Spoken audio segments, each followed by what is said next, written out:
नमस्कार, रात के 10 बजने को है, वक्त हो चला है अपना बिहार का। मैं हूं शुभे मिश्रा, आपके साथ बुलेटिन की शुरुआत करेंगे और पहली खबर डिप्टी सीएम से संबंधित आपको बताएं। अयोध्या में मुंडन कराने के बाद बिहार लौटे डिप्टी सीएम सम्राट चौधरी ने मुख्यमंत्री नीतीश कुमार से मुलाकात की है। सम्राट चौधरी ने इसके साथ ही राज्यसभा सांसद संजय झा, मंत्री अशोक चौधरी, नीरज कुमार बबलू और केदार गुप्ता से भी मुलाकात की। अयोध्या में पगड़ी उतारने के बाद सम्राट चौधरी ने सभी को श्रीराम के दरबार का प्रसाद और अंग वस्त्र भी भेंट किया। और पुल की टूटने पर तेजस्वी यादव के बयान पर केंद्रीय मंत्री ललन सिंह ने पलटवार किया है। उन्होंने कहा कि तेजस्वी यादव को बताना चाहिए कि 1.5 साल तक ग्रामीण विकास मंत्री कौन था। उनको बताना चाहिए क्या देख रहे थे, मजे कर रहे थे कि पुल का निर्माण कर रहे थे, ये उनको बताना चाहिए। दूसरे किससे पूछ रहे हैं ये सवाल। तो ये आरोप प्रत्यारोप का दौर लगातार जारी है। पुल गिरने को लेकर सत्ता पक्ष और विपक्ष में आरोप प्रत्यारोप का दौर शुरू हो चुका है। एक तरफ विपक्ष पुल गिरने के धराशायी होने के जिम्मेवार सत्ता पक्ष को ठहरा रही, तो दूसरी ओर विपक्ष की तरफ से भी सवाल पूछे जा रहे हैं।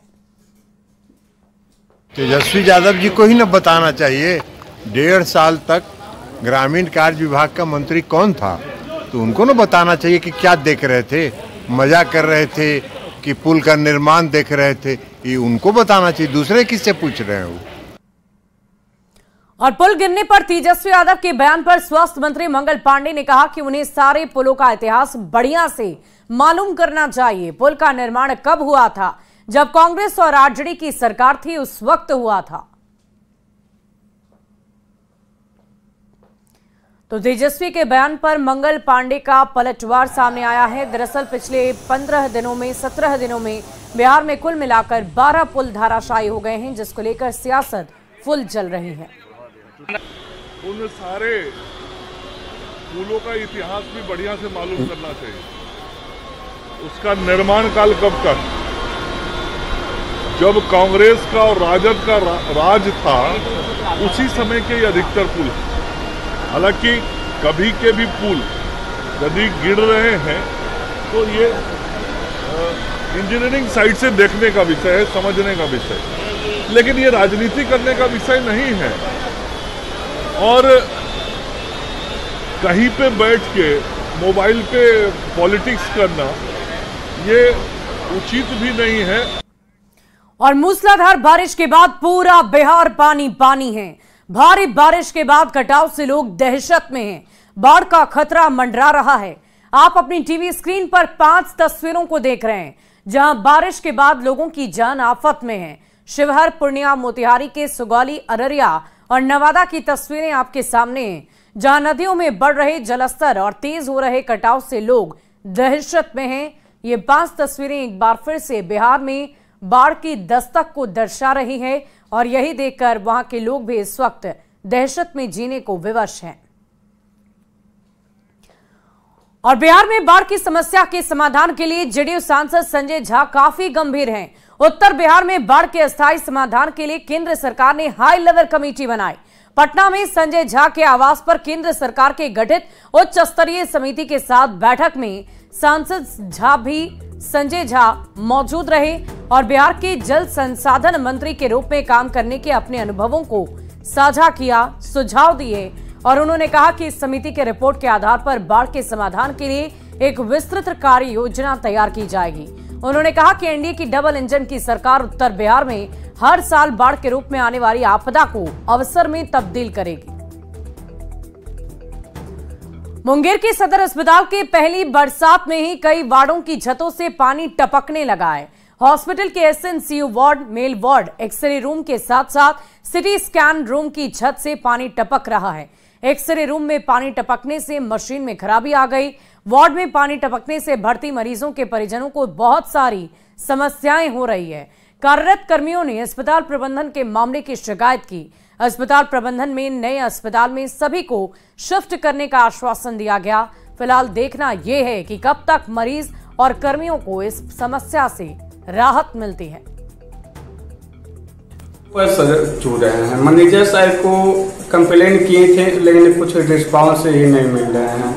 तो आज पानी चूने का क्या नतीजा के कारण मेरा मशीन में दिक्कत प्रॉब्लम आ गई है, उसके कारण से मेरा इमेज बिल्कुल खराब होने लगा है। मशीन के साइड में जो है ना ऊपर से मतलब रिसाव हो रहा है थोड़ा बहुत। इसको लेकर क्या कंप्लेन किया आप? कंप्लेन मतलब बोले थे तो बोले ठीक है हो जाएगा। उसे दिक्कत क्या हो जाएगा पानी छू रहा है? बोला कि ठीक है उनको सही कर दिया जाएगा। अगर पानी छूता है तो आपको क्या दिक्कत होगा यहाँ पे? मशीन में मतलब पानी गिरने से तो दिक्कत आएगा ना। पटना में मेट्रो रेल का काम बहुत तेजी से चल रहा है। नगर विकास मंत्री नितिन नवीन ने पटना में बन रहे मेट्रो रेल के काम का जायजा लिया। इस दौरान उन्होंने टनल के अंदर जाकर सुरक्षा मानक और टनल की सुरक्षा के नियमों के बारे में पूरी जानकारी ली है। साथ ही काम की प्रगति को तेज करने के अहम निर्देश दिए। उन्होंने कहा कि किसी भी हाल में काम की गुणवत्ता और सुरक्षा संबंधी उपायों के साथ कोई भी समझौता नहीं किया जाए। साथ ही साथ ये भी निर्देश दिए कि प्रथम 2 चरणों का काम तय सीमा के अंदर पूरा कर लिया जाए।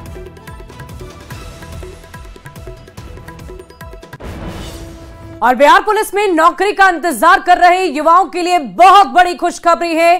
केंद्रीय चयन पर्षद यानी CSBC बिहार पुलिस भर्ती परीक्षा 2024 तारीख का फैसला कर चुका है। 21,000 से ज्यादा पदों पर बिहार सिपाही भर्ती के लिए 28 अगस्त से परीक्षा आयोजित की जाएगी और कुल मिलाकर 6 दिनों में यह परीक्षा ली जाएगी। आपको बता दें कि पिछले साल पेपर लीक होने की वजह से छात्र काफी टाइम से इंतजार कर रहे थे। अधिक जानकारी दे रहे हैं संवाददाता संजय कुमार। बिहार के 18 लाख से अधिक अभ्यर्थी केंद्रीय चयन पर्षद सिपाही भर्ती द्वारा आयोजित की जाने वाली कांस्टेबल लेवल की परीक्षा का इंतजार कर रहे हैं। दरअसल पिछले साल यह परीक्षा हुई थी, लेकिन पेपर लीक हो जाने के कारण परीक्षा रद्द कर दी गई थी। अब एक बार फिर से केंद्रीय चयन पर्षद सिपाही भर्ती ने इस परीक्षा को आयोजित करने का फैसला लिया है और अगले महीने यानी अगस्त महीने में यह परीक्षा आयोजित की जाएगी। और जो जानकारी मिली है तकरीबन 21,391 पद हैं और विज्ञापन संख्या 1/2023 की यह परीक्षा अगले 7 अगस्त से शुरू होगी। 7 अगस्त, 11 अगस्त, 18 अगस्त, 21 अगस्त, 25 अगस्त और 28 अगस्त को यह परीक्षा होगी और एकल पारी यानी एक ही पारी में यह परीक्षा जो है आयोजित की जाएगी। केंद्रीय चयन पर्षद सिपाही भर्ती जो है उसने बिहार के सभी जिलाधिकारी को इसके लिए पत्र भी लिख दिया है। सेंटर किस तरीके से होगा इसके लिए देखिए यही जो पत्र है ये लिखा गया है केंद्रीय चयन पर्षद सिपाही भर्ती द्वारा और इसमें सभी जिलाधिकारी को कहा गया है कि यह परीक्षा 12 बजे से लेकर 2 बजे से होगी और अभ्यर्थियों का रिपोर्टिंग टाइम 9:30 बजे होगा। तो निश्चित तौर पर इस बीच कई बार माफियाओं ने गलत तरीके से फर्जी जो है डेट वो रख दिया था और कई बार जो अभ्यर्थी हैं, जो परीक्षा देने वाले परीक्षार्थी हैं, उनके बीच भ्रम की, संशय की स्थिति बन गई थी। लेकिन आखिरकार केंद्रीय चयन पर्षद सिपाही भर्ती ने इस संशय की स्थिति को खत्म किया है और अब अगले महीने की 7 तारीख से यह परीक्षा आयोजित होगी। इससे जो अभ्यर्थी हैं निश्चित तौर पर वो सुकून और राहत महसूस कर रहे होंगे। कैमरा पर्सन अमित कुमार के साथ संजय कुमार, न्यूज 18 पटना। और अगली खबर दानापुर से, जहां बेउर थाना क्षेत्र के सिपारी नटराज ज्वेलरी दुकान में लूटपाट की कोशिश की गई। दुकान में अपराधी हथियार के बल पर लूटने पहुंचे थे। हालांकि लोगों ने जब हल्ला किया तो दुकान के स्टाफ की सोने की चेन और लॉकेट लूटकर भाग गए। पुलिस पूरे मामले की तफ्तीश में जुटी है। बताया जा रहा है कि 3 अपराधी दुकान लूटने पहुंचे। सीसीटीवी में साफ तौर पर अपराधी हथियार लिए हुए नजर आ रहे हैं। हालांकि मुंह पर मास्क लगा हुआ था। और इसी बीच एक बड़ी खबर का रुख करेंगे गोपालगंज से। बड़ी खबर, जहां सीमेंट लदा ट्रक पुलिस की कार पर पलट गया। इस हादसे में महिला सब इंस्पेक्टर कार ड्राइवर की मौके पर ही मौत हो गई। घटना सिधवलिया थाना क्षेत्र के फुटानीगंज के पास NH 27 का बताया जा रहा है। मृतक सब इंस्पेक्टर का नाम सत्यभा कुमारी है, जो सिधवलिया थाने में महिला हेल्प डेस्क की प्रभारी थी और बेगूसराय जिले की रहने वाली थी। ड्राइवर की पहचान ब्रह्मपुरवा निवासी मंजय कुमार के रूप में हुई। महिला सब इंस्पेक्टर सिविल कोर्ट में केस की गवाही देने के लिए निकली थी। रास्ते में सीमेंट से लदा ट्रक अनियंत्रित होकर कार पर ही पलट गया। रात में जब सीमेंट की बोरी को दूसरी गाड़ी में लोड किया जा रहा था तब उसके अंदर कार दबी हुई नजर आई। इस घटना के बाद पुलिस परिवार में शोक का माहौल है। गोपालगंज में आज एक बड़ा हादसा हुआ। इस हादसे में एक महिला सब इंस्पेक्टर और एक कार चालक की मौत हो गई है। बताया जा रहा है कि सिधवलिया थाना क्षेत्र के फुटानीगंज के पास NH 27 पर सीमेंट से लदा ट्रक एक कार पर पलट गई और उस कार में सवार महिला सब इंस्पेक्टर की मौत हो गई है और कार में ड्राइवर जो थे उनकी भी हादसे में मौत हो गई है। तो इस कार में महिला सब इंस्पेक्टर सतीभा कुमारी थी, जो सिधवलिया थाने में महिला हेल्प डेस्क की प्रभारी थी और बेगूसराय जिला के रहने वाले थे। तो उनकी मौत हो गई है। उनके अलावा कार में जो ड्राइवर थे उनकी भी मौत हो गई। इस वक्त घटनास्थल पर अफरा तफरी का माहौल है। पुलिस पदाधिकारियों की पूरी टीम यहां पहुंच चुकी है। गोपालगंज के SP स्वर्ण प्रभात भी घटनास्थल पर पहुंचे हुए। बताया जा रहा है कि जो सतीभा कुमारी थी महिला हेल्प डेस्क की प्रभारी और सिधवलिया थाने की सब इंस्पेक्टर, वो गोपालगंज सिविल कोर्ट में जा रही थी गवाही देने के लिए। इस बीच जो सीमेंट लदा ट्रक था वो ट्रक कार पर पलट गया और इस सीमेंट के अंदर कार पूरी तरह से दब गई। किसी को पता नहीं चल सका कि सीमेंट की बोरियों के अंदर कार है और कार के अंदर महिला पुलिस पदाधिकारी और ड्राइवर फंसे हुए। जब इस सीमेंट की बोरियों को हटाया गया तो अंदर कार मिली और इस कार के अंदर महिला सब इंस्पेक्टर और ड्राइवर की लाश मिली। गोपालगंज के SP स्वर्ण प्रभात ने घटना पर दुख जताते हुए कहा कि हादसा बेहद दुखद है और इस पूरे मामले की जाँच की जा रही है। गोविंद कुमार, न्यूज़ 18 गोपालगंज। और पटना सिटी की सैदपुर नाले की लगभग 20 मीटर सड़क अचानक धंसकर नाली में समा गई। बारिश की वजह से जर्जर सड़क के अचानक धंसने से सड़क किनारे खड़ी 2 मोटरसाइकिल, एक ऑटो और एक कार भी नाले में गिर गई। हालांकि इस तरह के हादसे में कोई जख्मी नहीं हुआ। स्थानीय लोगों ने बारिश को देखते हुए खतरनाक स्थलों को चिन्हित कर घेराबंदी करने की मांग की है। और अगली खबर वैशाली से आपको बताएं, जहां गंगा नदी में एक नाव पीपा पुल से टकरा गई। इस हादसे के बाद मौके पर चीख पुकार मच गई। हालांकि नाव पर सवार सभी लोग सुरक्षित उतर गए, जिससे एक बड़ा हादसा होने से बाल बाल बच गया। बताया जा रहा है कि महिला शिक्षिका और अन्य लोगों को नाव कच्ची दरगाह से राघोपुर लेकर आ रही थी और इसी बीच पीपा पुल से नाव टकरा गई। इधर वैशाली जिला प्रशासन ने गंगा नदी में बढ़ रहे जलस्तर को देखते हुए राघोपुर इलाके SDRF की एक टीम की तैनाती करने का आदेश जारी कर दिया ताकि नाव का अवैध ओवरलोडिंग को रोका जा सके। धारा बढ़ने के कारण देखिए उधर भी नाव फंस गया है धारा में, देख सकते। बढ़ते आगे अगली खबर मोतिहारी से, जहां एक साधु मॉब लिंचिंग के शिकार बन गए। घटना गोविंदगंज थाना क्षेत्र की है। बताया जा रहा है कि रात में सिरनी मठिया के नागा बाबा अपने मोटरसाइकिल से जा रहे थे और तभी टिकुलिया गांव में साधु का मोटरसाइकिल एक युवक से टकरा गया।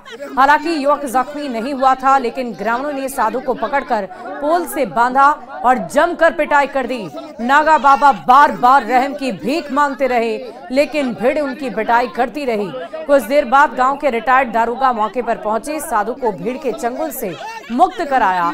साधु की शिकायत पर एक आरोपी की गिरफ्तारी हुई है, बाकी सभी आरोपी मौके से फरार हैं। SP ने बताया कि अब कुल मिलाकर 25 लोगों पर FIR अब तक दर्ज की जा चुकी है। सभी की गिरफ्तारी के निर्देश भी दिए जा चुके हैं। अध्यक्ष द्वारा त्वरित कार्रवाई करते हुए गोविंदगंज थाना कांड संख्या 270-24 दिनांक 1/7/24 दर्ज किया गया और टीम बनाकर त्वरित रूप से कार्रवाई की गई, जिसमें एक अभियुक्त अशोक राम पिता मोतीलाल राम ग्राम टिकुलिया को अरेस्ट किया गया और बाकी जो इसमें अन्य नामजद अभियुक्त हैं उनके विरुद्ध छापेमारी चल रही है। साथ ही अज्ञातों का वीडियो के द्वारा सत्यापन किया जा रहा है और इस कांड में लगातार छापेमारी हो जल्द से जल्द सारे अभियुक्तों को अरेस्ट कर लिया। बढ़ते आगे अगली खबर आरा से आ रही है, जहां अपराधियों ने दिन दहाड़े फायरिंग कर किसान की हत्या कर दी। उतवंत नगर थाना क्षेत्र के बकरी गांव के सामुदायिक भवन में इस पूरी घटना को अंजाम दिया गया। किसान को शरीर में कई जगह पर गोली लगी है। इस हत्याकांड के बाद नाराज लोगों ने आरा सासाराम मेन रोड को नवादा के गोढ़ना रोड के पास शव के साथ जाम कर दिया। अपराधियों की गिरफ्तारी की मांग की। घटना के बाद पुलिस इस पूरे मामले की तहकीकात में जुट गई है। केस उठाने के लिए हम लोग को बार बार मार पीट रहा था। हम लोग रात से 3 दिन से SP के यहाँ थाना में विवाद हुआ था, मारपीट किया था, हम लोग के साथ केस किए थे SC/ST में और उसके बाद हम लोग को दिन से टॉर्चर कर रहा है। और पटना के दीघा थाना इलाके में गोलीबारी में हत्या को लेकर गुस्सा भड़क उठा है। लोगों ने आगजनी कर दानापुर गांधी मैदान मुख्य सड़क को जाम किया। पुलिस ने लोगों को समझा बुझाकर मामले को किसी तरह शांत कराया। अपराधियों की जल्द गिरफ्तारी की मांग लोगों की तरफ से की जा रही है। आपको बता दें कि बुधवार शाम 3 बाइक पर सवार 6 अपराधियों ने रवि गोप के भाई राजू गोप और उसके चालक विकास कुमार की गोली मारकर हत्या की। विकास की मौके पर मौत हुई, जबकि राजू की हालत अब भी गंभीर बनी है।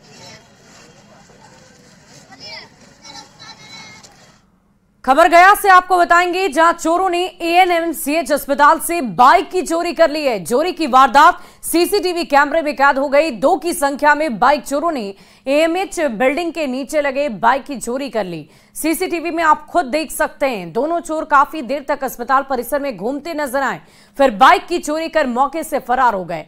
बाइक मालिक ने चोरों के खिलाफ मामला दर्ज कर लिया है।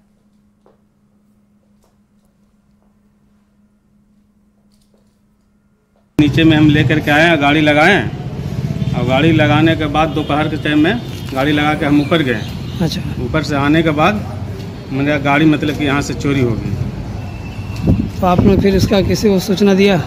किसी को सूचना दिए, थाना में सूचना दिए। यहाँ पे किसी ढंग से किसी से पूछ रहे हैं, कोई सही रास्ता नहीं बतला रहा है। और पटना के IGIC ने पहली बार ओपन हार्ट सर्जरी के बाद हार्ट वॉल्व की सर्जरी करा के रिकॉर्ड बना दिया है। इससे पहले हार्ट वॉल्व में खराबी आती थी तो डॉक्टर उसे सीधे रिप्लेस किया करते थे, लेकिन अब IGIC ने रिपेयर करने में सफलता हासिल कर ली है। आपको बता दें कि कार्डियोलॉजिस्ट डॉक्टर AK सिन्हा ने मरीज सुम्मी फातिमा की सर्जरी करके वॉल्व को रिपेयर किया है।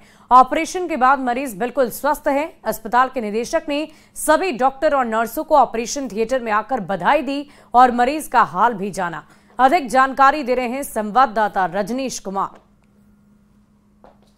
बिहार का सबसे बड़ा हृदय रोग संस्थान IGIC लगातार सफलता प्राप्त कर रहा है, चाहे एंजियोग्राफी हो, एंजियोप्लास्टी हो या फिर ओपन हार्ट सर्जरी। यानी बिहार का ये पहला अस्पताल होगा जहां पर वल्व का रिपेयर किया गया है, वो भी 10 साल की छोटी बच्ची को जो है एक तरह से ऑपरेट करके जो है वल्व जो है रिपेयर किया गया। और देख सकते हैं तमाम डॉक्टरों की टीम यहाँ मौजूद है जिन्होंने ये सफलता हासिल की है। जरा हम बातचीत करेंगे। सबसे पहले हमारे साथ IGIC के निदेशक खुद हैं। क्या लग रहा है, एक बड़ी सफलता फिर से आपको मिली है, क्योंकि लगातार ओपन हार्ट सर्जरी आप कर रहे हैं, अब जो है वल्व जो है उसका रिपेयर कर दिया गया। ये अस्पताल में अब ओपन हार्ट सर्जरी बहुत फ्रीक्वेंट होने लगा है। अब तक लगता है कि 80 मरीज का ओपन हार्ट सर्जरी हो चुका है जी। और सबसे बड़ी बात है कि सबका मुख्यमंत्री सहायता कोष से फ्री हो रहा है ऑपरेशन, 1 पैसा भी मरीज का नहीं लग रहा है। बहुत बड़ी सफलता है। और चूंकि इतने पेशेंट हैं तो हम लोग चाह रहे हैं कि अब और इसका संख्या बढ़ाएं ऑपरेशन। यानी एज फैक्टर अगर देखा जाए तो हाई रिस्क जोन माना जाता है, खासकर पीडियाट्रिक्स की बात करेंगे, 10 साल की बच्ची है, एक रिस्क भी आपने कवर किया है। हाँ, हमने जो पीडियाट्रिक सर्जन हैं जफर साहब, उन्होंने बहुत अच्छा काम किया है। ये हमारी संस्था का और यहाँ आसपास का ये पहला ऑपरेशन होगा और इसमें 2-3 कठिनाइयों का हमें सामना करना पड़ा। एक तो इस बच्ची की उम्र और वजन कम था, और चूंकि इस तरह की प्रक्रिया पहले कभी नहीं हुई थी तो उसमें भी कठिनाइयाँ होती हैं, परंतु सबके सहयोग से, हमारे निदेशक महोदय के सहयोग से, हमारे यूनिट इंचार्ज के सहयोग से ये कार्य संभव हो पाया। और इसका श्रेय मैं अपनी टीम को भी देना चाहूँगा, अपना नर्सिंग स्टाफ को, हमारे परफ्यूजनिस्ट को, क्योंकि सबने मिलके OT के दौरान और OT के बाद भी सबने मिलके अच्छे से काम किया। परेशानी कम हुई? ठीक। कैसा लग रहा? ठीक है। पहले और अब में कितना अंतर? पूरा ठीक है। पूरा ठीक है। कोई परेशानी नहीं? सांस लेने में नहीं। धड़कन, पेन कुछ नहीं? नहीं सर। पहले क्या होता था? पहले दर्द होता था, बहुत ऐसे हो रहा था, अब ठीक है सारा कुछ। सब कुछ ठीक हो गया। हाँ। ये विशुद्ध रूप से सरकारी अस्पताल है और सरकार द्वारा प्रदत्त राशि जो भी मरीज गरीब लोग हैं या जो समर्थ नहीं है उन पर खर्च की जा रही है चीफ मिनिस्टर फंड से। स्पेशली हम बताएंगे कुछ इस बच्चे को भी सरकार की तरफ से मदद मिली है? एकदम मिली है, एकदम मिली है। और हमारे ख्याल में अब इस अस्पताल में हम लोग कोई भी ऑपरेशन हो हार्ट का, वो हम करने के लिए हम लोग समर्थ हैं। और फिलहाल इस बुलेटिन में अभी के लिए बस इतना ही। आप बने रहे न्यूज़ 18 बिहार झारखंड के साथ।